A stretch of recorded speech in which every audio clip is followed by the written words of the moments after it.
I was just back here doing some stuff. How's everybody? Better, y'all like, I'm gonna, look at this. I could come here and still y'all are a long ways away. I may stay down here.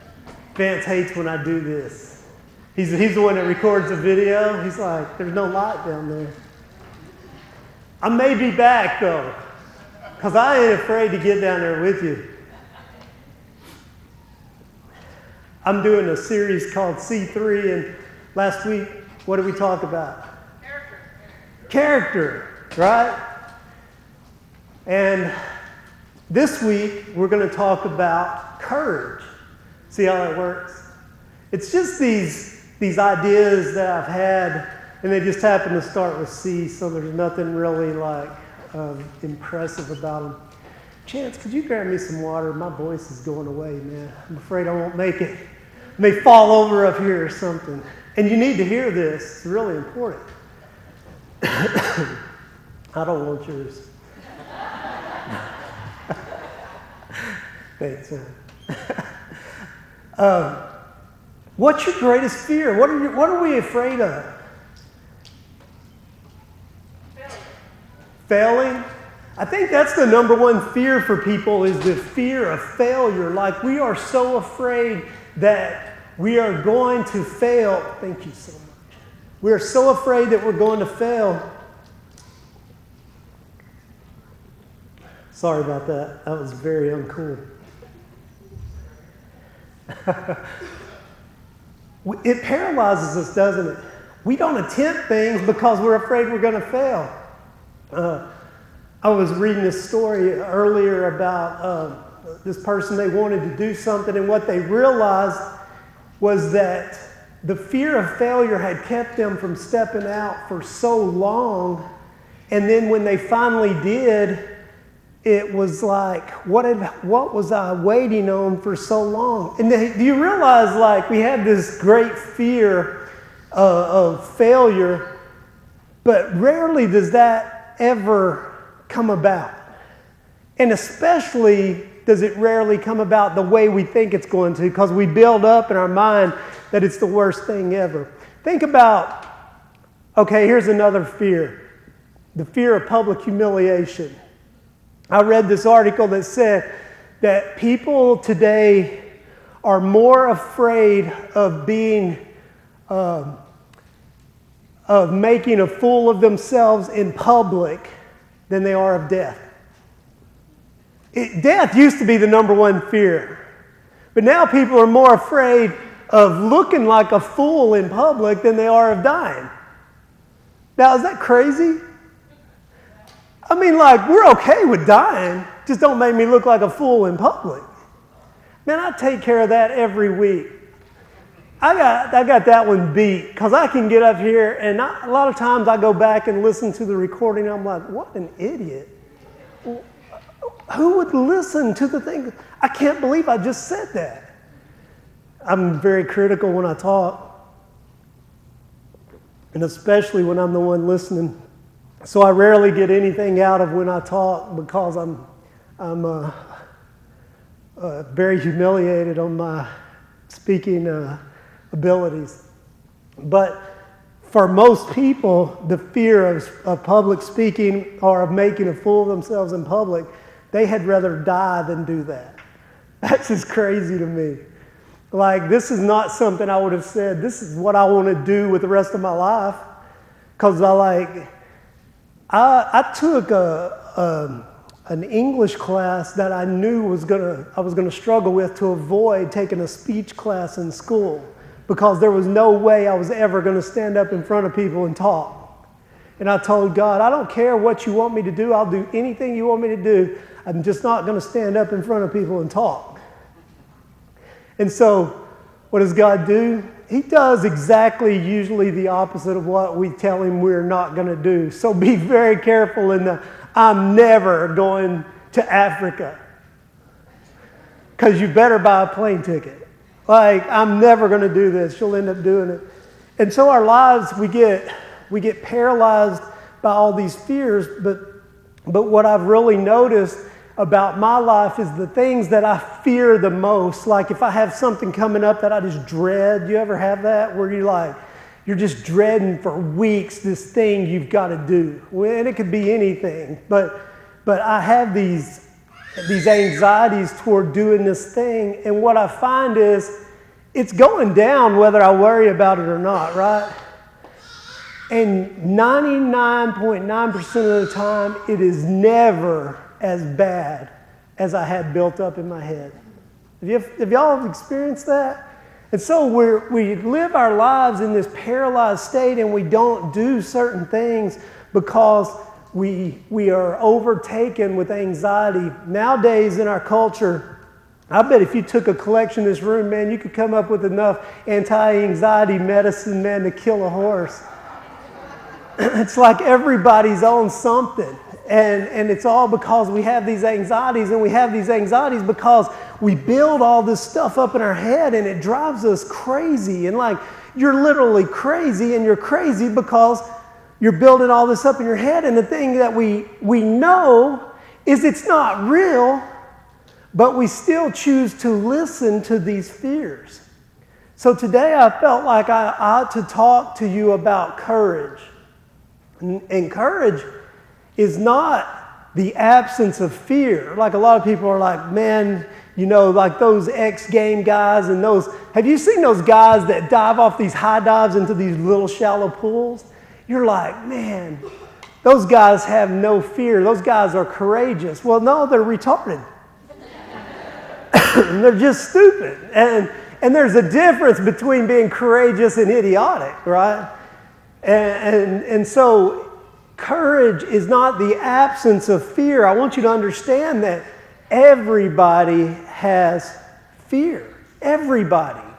You are never alone if you are sensing or if you're in anxiety or if you're picking up fear. You are not alone. But what courage is acting in spite of the fear. Not being paralyzed, not stopping your life, not stepping out, not living because of the fear of what could happen. Now, there is a thing such as ignorance, right? Now, ignorance is not stupidity. Some people can be just stupid. Ignorance is knowing facts and ignoring those facts. And so there is ignorance. And ignorance is knowing and addressing your fear and going, this could kill me, but I'm going to do it anyway. That's ignorance, okay? Like, that's knowing the result in advance and doing it anyway. Do you realize fear is a good thing? Like, fear keeps us from doing stupid things a lot of times, right? If you're afraid, that should be a check to say, wait, analyze the situation. Because that's I believe, the Spirit of God in you saying, hold up. This is going to kill you. Don't do this.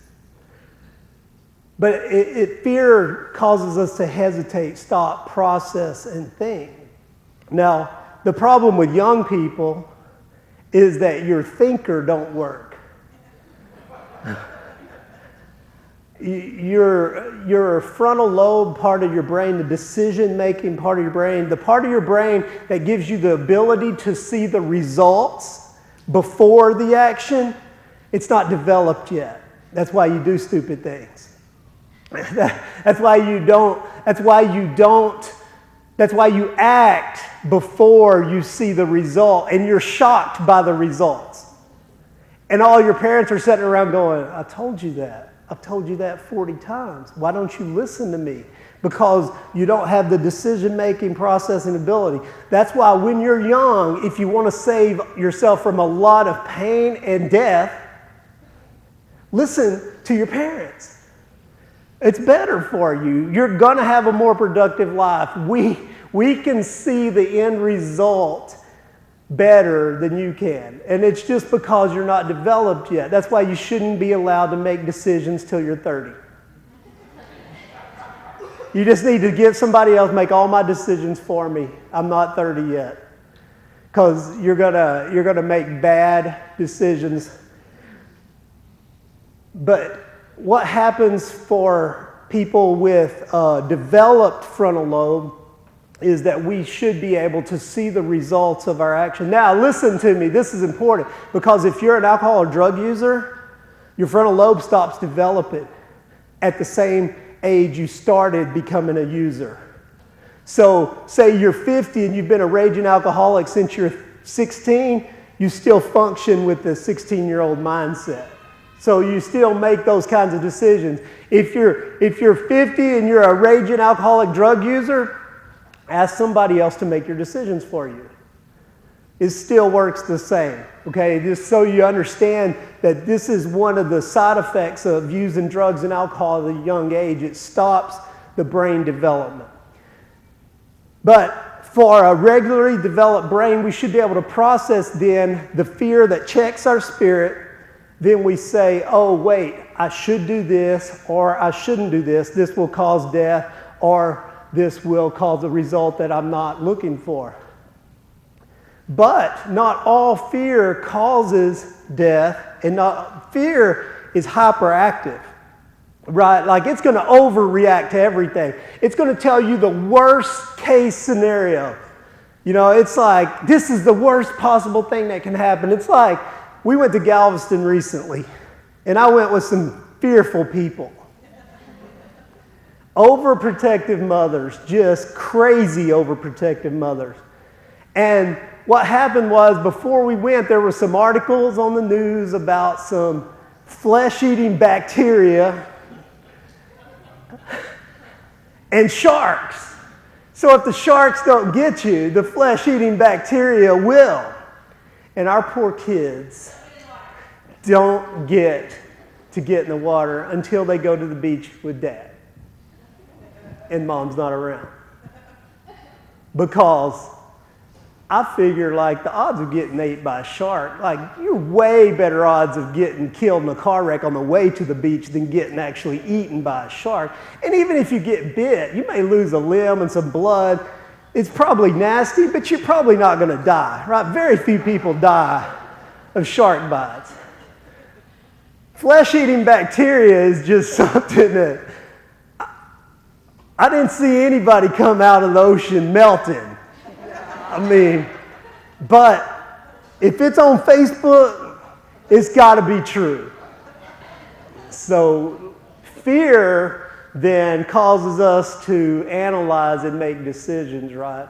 But sometimes we can act on those worst possible case scenarios, and you got to realize, man, those things only happen to like me.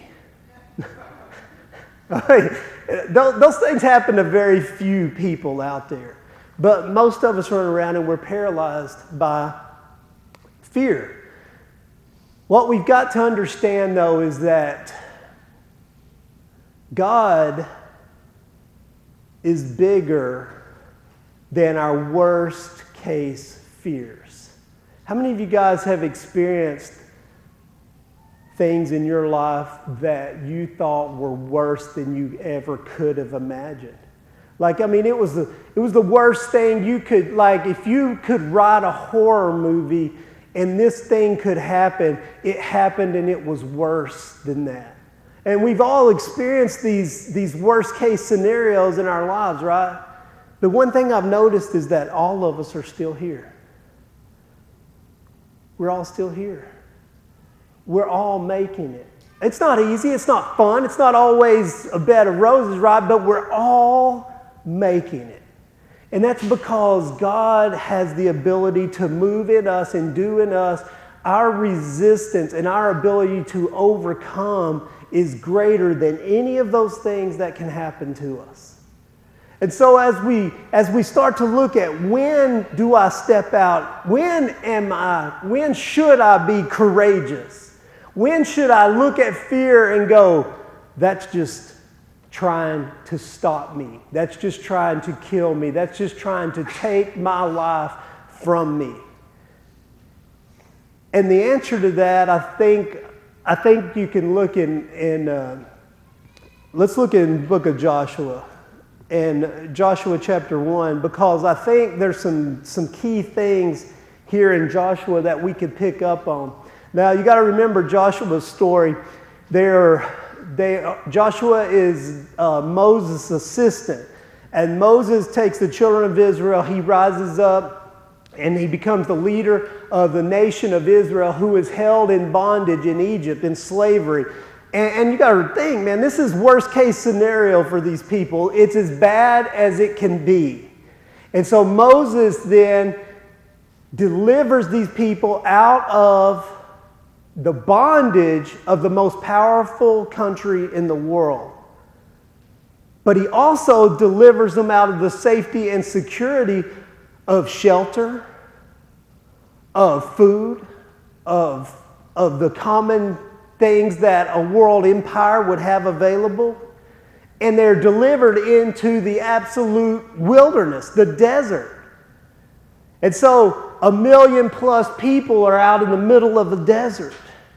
And they're cruising across the desert, and they're led by a cloud by day and a fire by night. And this is their guide in the wilderness. Now, because of some bad choices they make, they end up in this wilderness for 40 years. 40 years. How many of you have been in your turmoil crisis for 40 days? Right? We can understand that.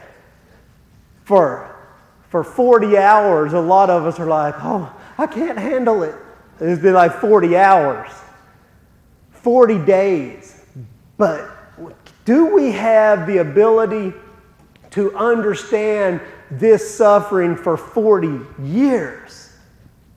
See, a lot of times I think when we read the Bible, we lose scope. Because like 40 years is literally in my life forever. I mean, I wouldn't have known anything different than this suffering. It's a long, long time. But when they were doing this because there was a promise. There was a promise that God gave them that they would be delivered to a land flowing with milk and honey. They would become the greatest nation, the biggest nation ever. They would be numerous as the stars. Their land would be as plentiful as any land that they could ever hope for, dream about, or imagine. And so as they moved, they were looking forward to this land. So they come up to the edge of the river leading into this land of promise, and they send spies out, and the spies come back and they say, this land is terrifying. It's terrifying. I mean, there's grapes as big as your head. There's honey. There's plentiful food. There is an abundance of everything we could ever hope for. This is like the promised land. But we shouldn't go in because there's something else in there eating those giant grapes. There's giant people. There's giant people. People like we haven't come across before in this land.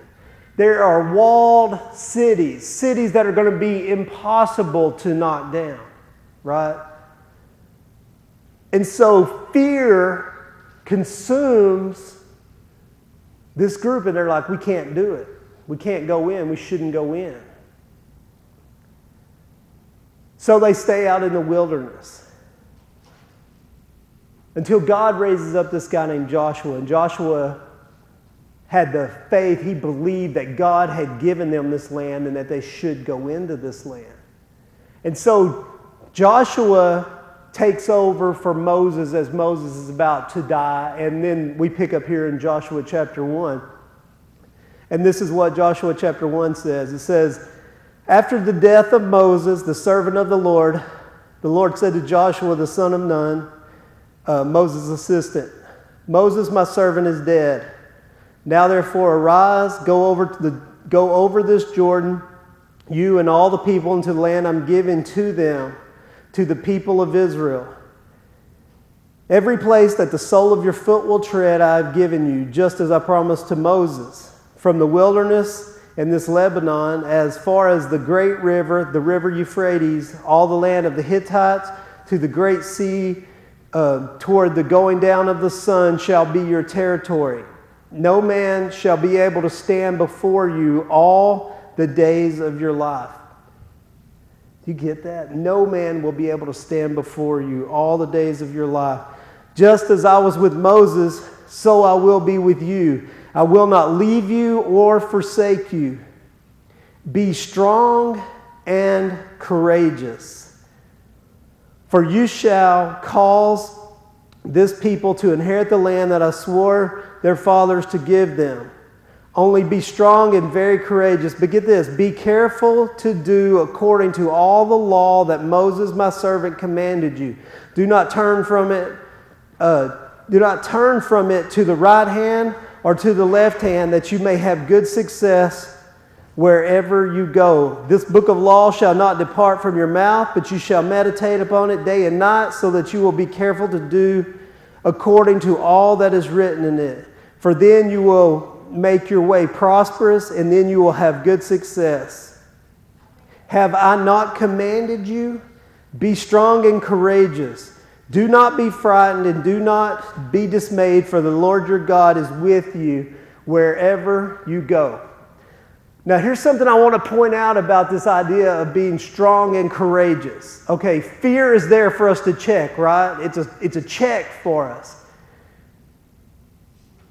But when God has commanded us, when we have a word from God, when we have heard from God, there is nothing that can stand against us. Now, I'm not one of those people that say, the Bible promised me to be strong and courageous, and God would never, will give me everything, all this land that's in front of me, okay? This was a promise to Joshua, all right? I wasn't there. You weren't there either. But the principles of God are the same, okay? I can look at this promise and go, what is God's principle here?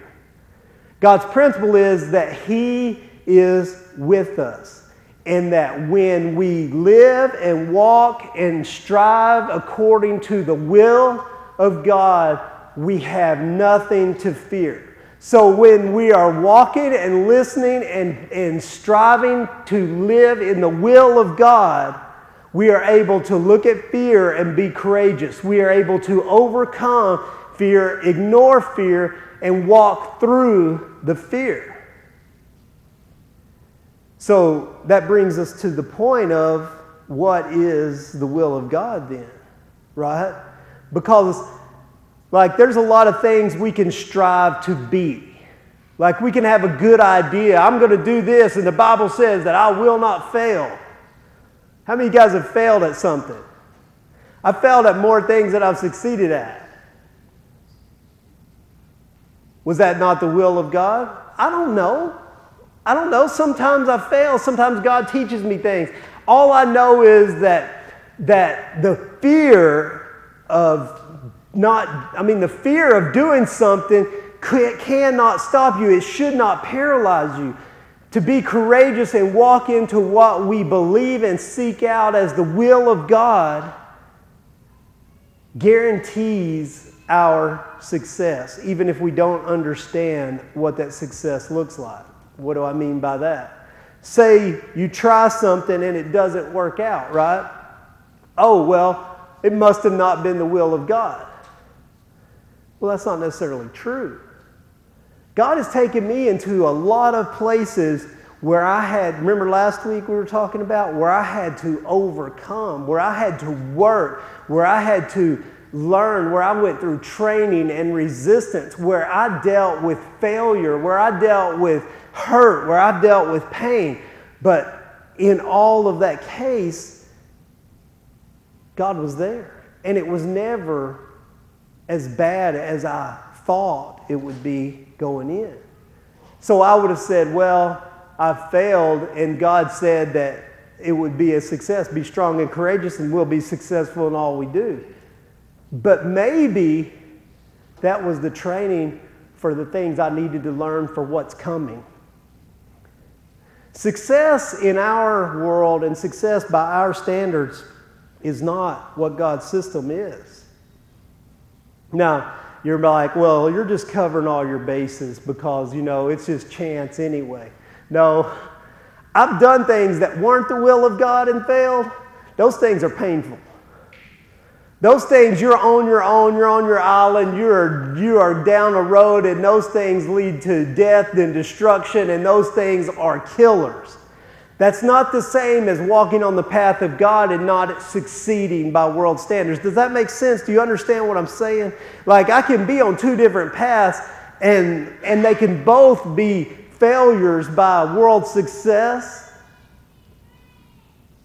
but the one is life-giving and one is life-taking. Does that make sense?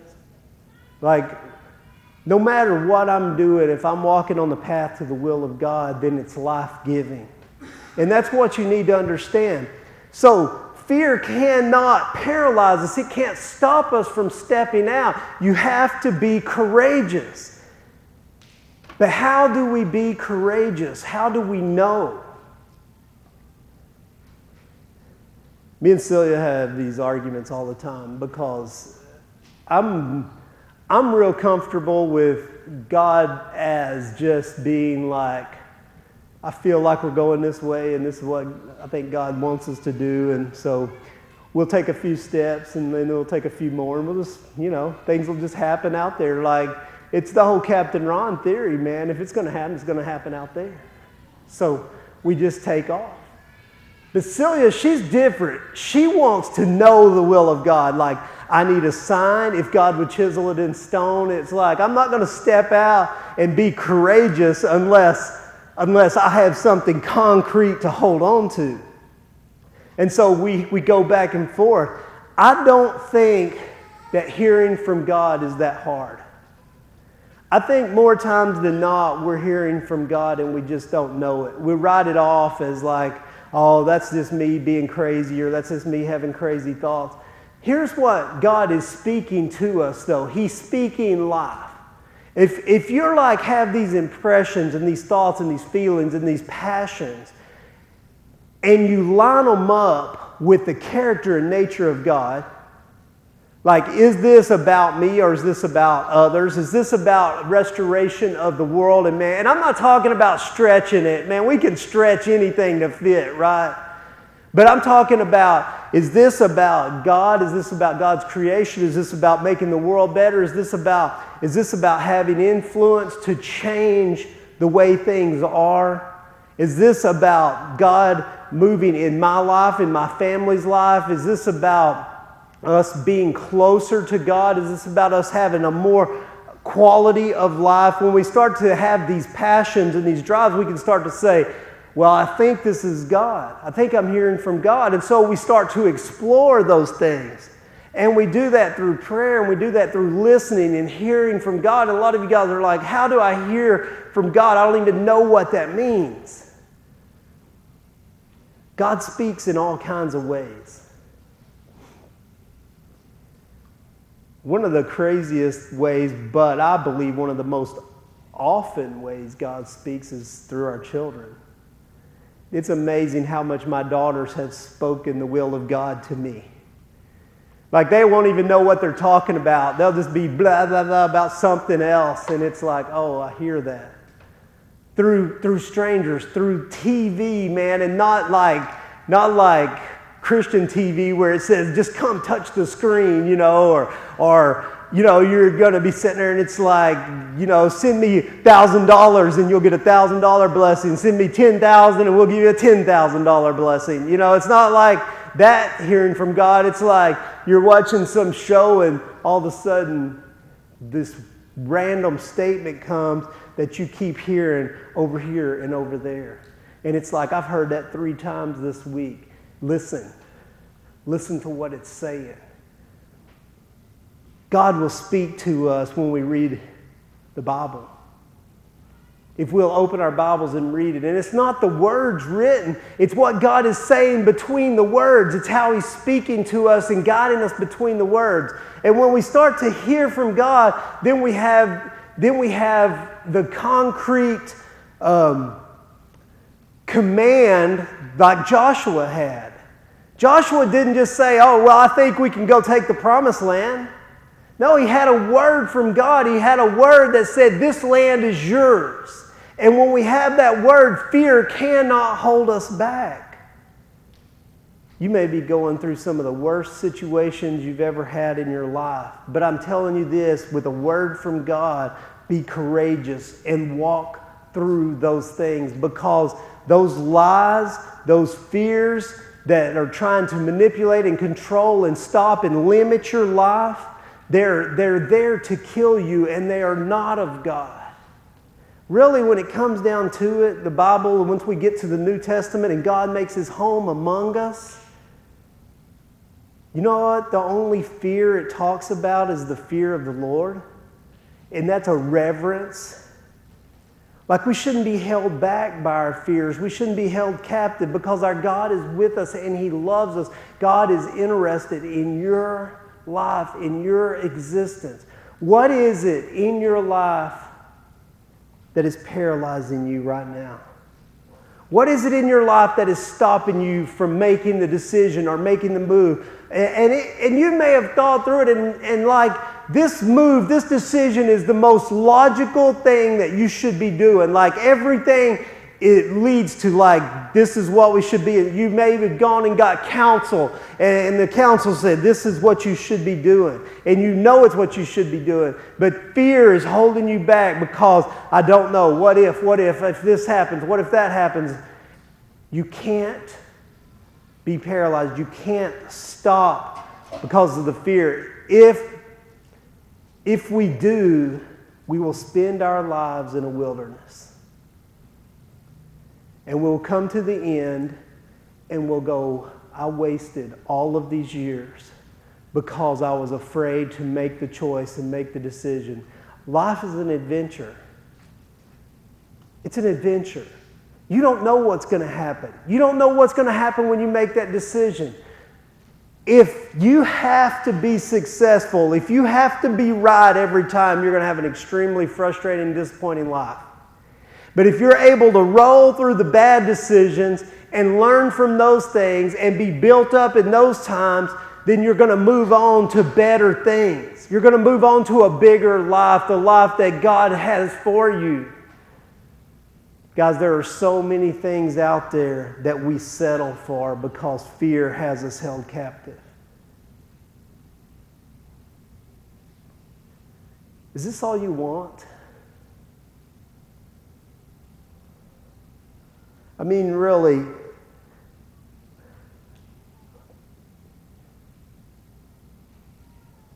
we live in a part of the world where people come to settle. And that's okay, but it starts to be an attitude, and it starts to be part of the world that we live in. We become comfortable with this, and we don't strive for anything more, and our world begins to shrink, and we stop moving forward, and we stop having desires, and we stop wanting more. And I'm not talking about more stuff. I'm talking about more life.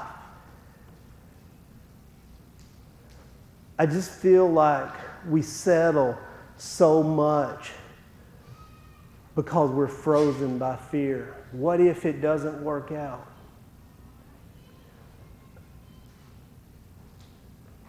I just can't see that God wants for us to stop. When you read the New Testament, it wasn't about stop, it was about go, right? The Great Commission wasn't stop, we've done it. It was go. Now that you've learned, now that you've experienced, now that you've had this experience, now that you've seen these things, now you go and you give away what you've experienced. Maybe you're older now and you're like, I don't have to go anymore. I've arrived. Listen, until the day you stop taking breaths, you have never arrived. You aren't too old. It's not over. You haven't messed up too much. Your life hasn't been taken from you. You've never arrived. We all have more to learn, and we all have more to give. Depending on what stage you're at in your life, man, you may be starting over. You may be in the learning stage again. That's fine. Learn what you have to learn. You may be in that stage of your life where, man, there's people around you that need to learn, and you just know it all. I tell my kids all the time, I know everything. You keep doubting me, but I keep proving it. Ella believes it. Justice has stopped believing it. The thing is, we can't settle and we can't be paralyzed. I want to encourage you, man. If you're afraid, look at it and see it for what it is. What are you afraid of sitting here right now? What is it that just consumes you with a dark cloud? I'm afraid I won't have the finances. I'm afraid it won't work out. I'm afraid this won't go. I'm afraid for doing that. I'm afraid to move. I'm afraid to start this job. I'm afraid to do this. I'm afraid to do that. Why? Because you may have failed a couple of times?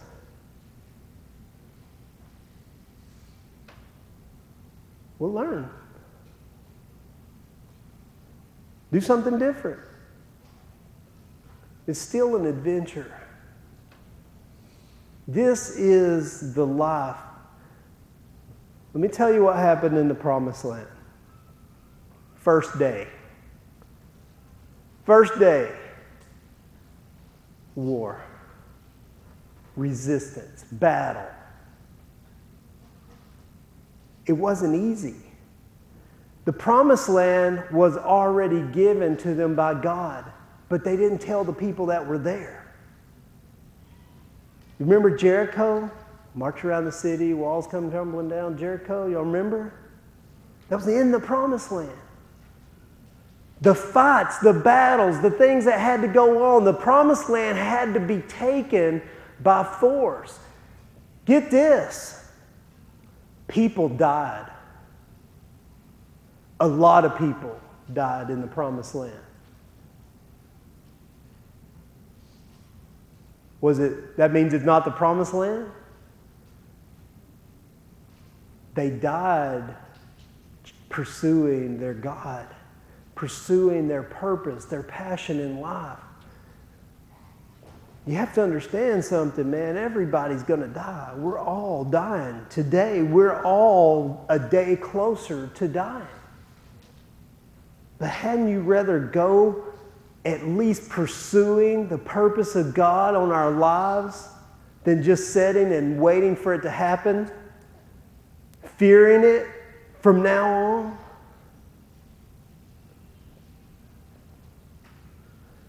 Courage is tough. A lot of you guys are a lot more courageous than you give yourself credit for. Now, you're not ignorant. You don't do stupid things. You're not like, jumping off of cliffs and whatever. But you're courageous in your decisions. You hear God and you act on it. You do the things God says to do. You move when God's moving. You pursue Him in your life. And you're like, well, I'm not courageous. I'm just kind of stuck. No, you're not. You're courageous in those moves. But others of us, man, we just sit and we let life happen to us and we whine and complain about all this stuff that's happening to us. But we're not the pursuer. We're not the aggressor. We're not moving and we're not doing anything that's different. And so we keep getting the same results over and over and over in our lives. Now, I'm not saying just go invent something.